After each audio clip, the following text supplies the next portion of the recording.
25/11, 4:35 p.m. Rashid.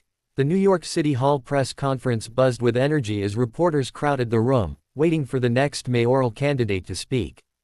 Dr. Samaya Mamdani, a calm yet confident economist known for her community work, stepped up to the podium.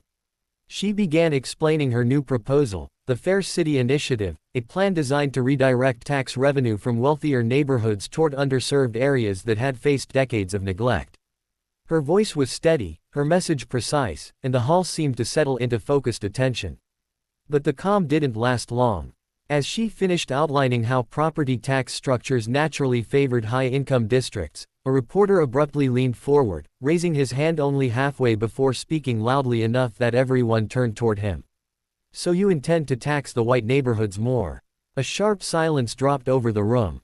Dr. Mamdani paused, taken aback not by the question itself, but by the framing.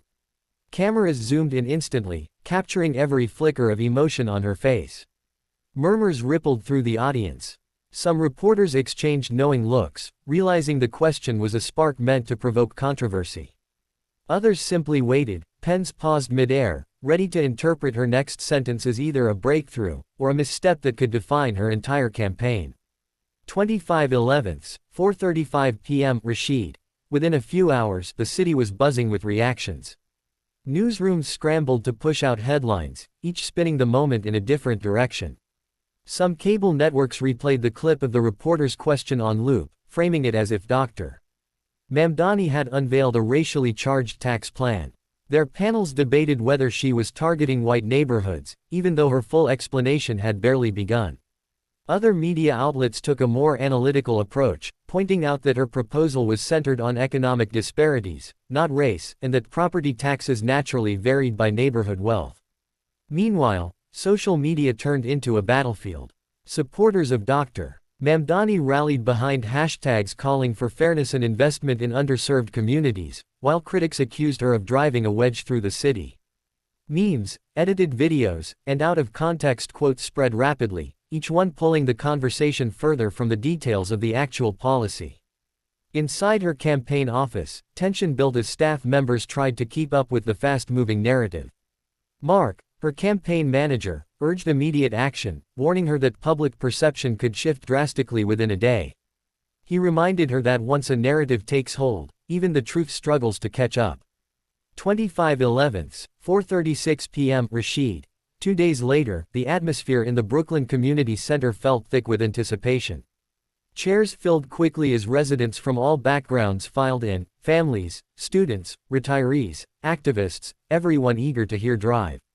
Mamdani addressed the controversy head-on. The town hall had been planned before the incident, but now it had become the most anticipated event of her campaign. Conversations buzzed throughout the room, some skeptical, others hopeful, all waiting to see whether she would stand firm or shift her stance. When Dr. Mamdani finally stepped onto the small stage, the room fell into a tense quiet. She took a moment to scan the crowd, then spoke slowly, choosing each word with care.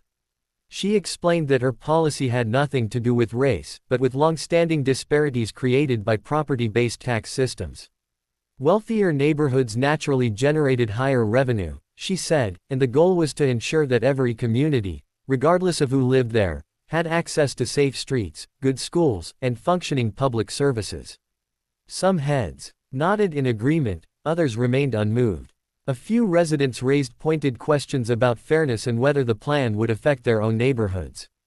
The discussion became passionate yet respectful, pushing Drive Mamdani to clarify her intentions and reinforce that equity, not division, was at the heart of her vision. 25/11, 4:36 p.m. Rashid. In the weeks that followed, the debate continued to ripple through every corner of the city. Radio hosts dissected the proposal, community groups held their own discussions, and neighborhood associations invited policy experts to explain what the Fair City Initiative truly meant. Slowly, a shift began to take place. People who had initially reacted out of fear or misunderstanding started to recognize that the plan wasn't about punishing certain neighborhoods, but about leveling a playing field that had been uneven for decades. The conversation moved from accusations to genuine questions about what fairness should look like in a city as diverse as New York. On the eve of the election, a popular news anchor offered a perspective that resonated with many viewers. He suggested that the real issue had never been whether white neighborhoods would pay more, but whether the city was ready to invest equally in all communities.